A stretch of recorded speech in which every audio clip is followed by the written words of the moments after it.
going to be holding a call with the leaders of Thailand and Cambodia. Have those calls taken place? Is there a readout you can share? The president has not yet engaged in those calls, and when he does, I'm sure you'll hear from him directly, as you always do, after foreign leader calls or from somebody here at the White House.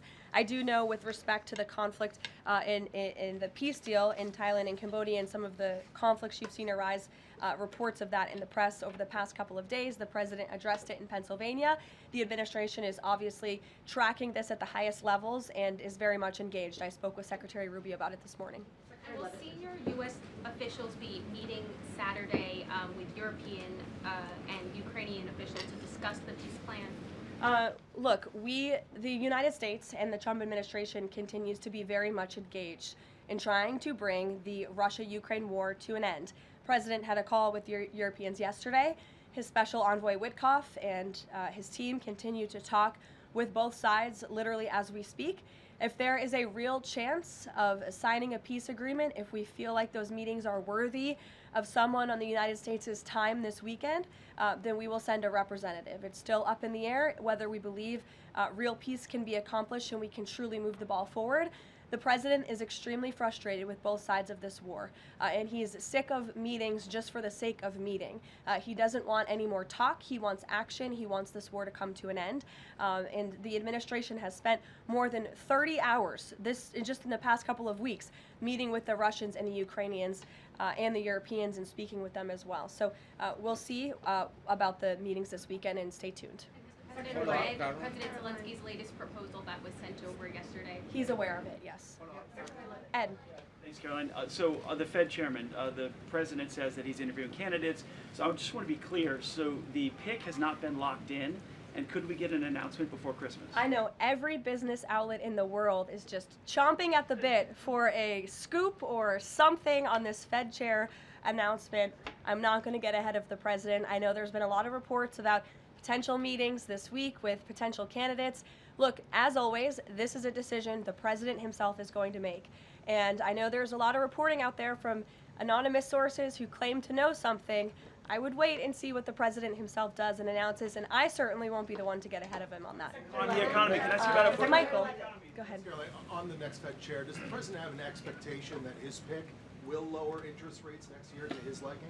I think the president has been quite clear about what he believes the Fed should be doing, which is lowering interest rates. I know there was a quarter-point reduction this past week, and the president was pleased to see that, but he thinks more should be done. Philip.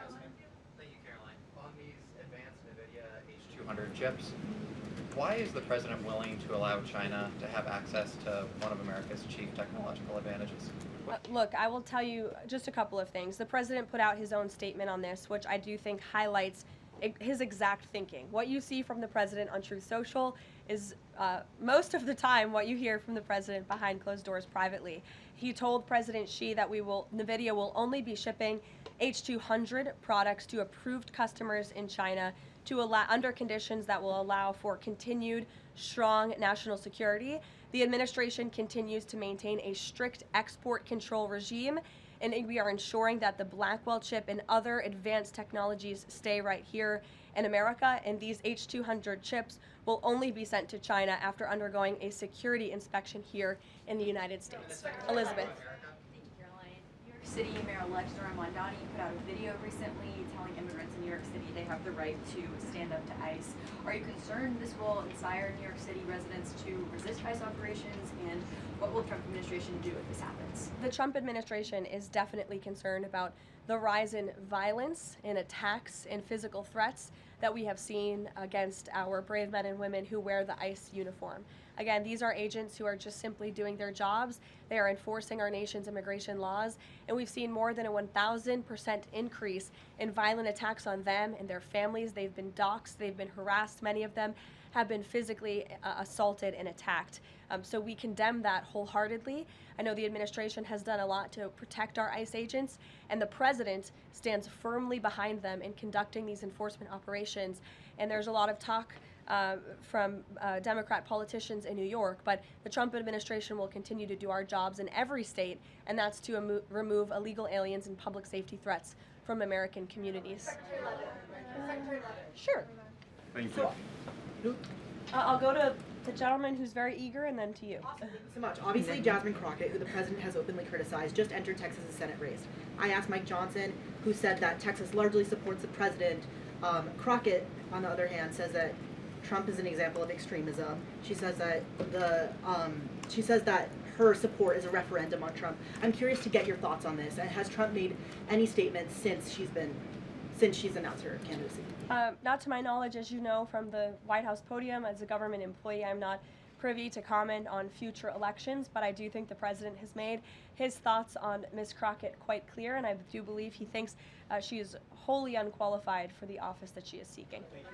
Joey. Yeah, thanks, Caroline. A federal judge today ordered the immediate release of Kilmar Abrego Garcia from ICE detention. Does the White House have a response to that, and does the administration plan to appeal that decision? Absolutely. The White House, the administration opposed this activism from a judge who is really acting as a judicial activist, which we've unfortunately seen in many cases across the country. Abrego Garcia is present in our country illegally. He is a proven human trafficker. He is a proven gang member. The administration has evidence of that. And as you saw from the Department of Homeland Security, they issued a statement saying they'll continue to fight this legal battle in court. Caitlin. Two questions. I have one on Venezuela to follow up, but first on affordability, since we were talking about the economy at the beginning.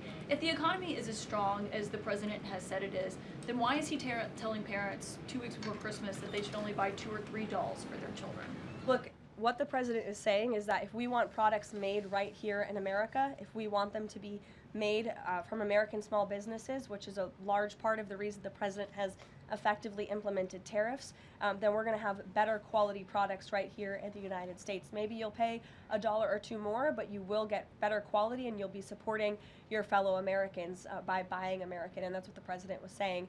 Again, with respect to affordability, every economic metric, Caitlin, and I wish you would report more on it, does in fact show that the economy is getting better and brighter than where it was under the previous administration. I will repeat, inflation as measured by the overall CPI has slowed to an average 2.5% pace. Real wages are increasing, roughly $1,200 for the average worker. Gas prices are down in almost every single state across the country. Again, in 22 states, it's below $2.75. You look at the tax cuts, those are going to go into effect next year. So the best is yet to come. The president is digging our country out of the economic hole that the previous administration put us in, and that's what he's talking about. It was a year ago, as you know, and grocery prices have been up. So we've covered the economy, but there's mixed signals in terms of what that looks like.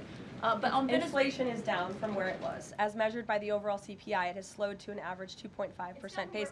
This is down from what the president inherited. The president inherited 2.9% in January. Today it's at about 2.5%. So we're trending in the right direction with more to come. And I would remind you, when President Trump left office in his first term, inflation was 1.7%. And the previous administration jacked it up to a record high 9%. So again, in 10 months, the president has clawed us out of this hole. He's kept it low at 2.5%, and we believe that number is going to continue to decline, especially as energy and oil prices continue to decline as well.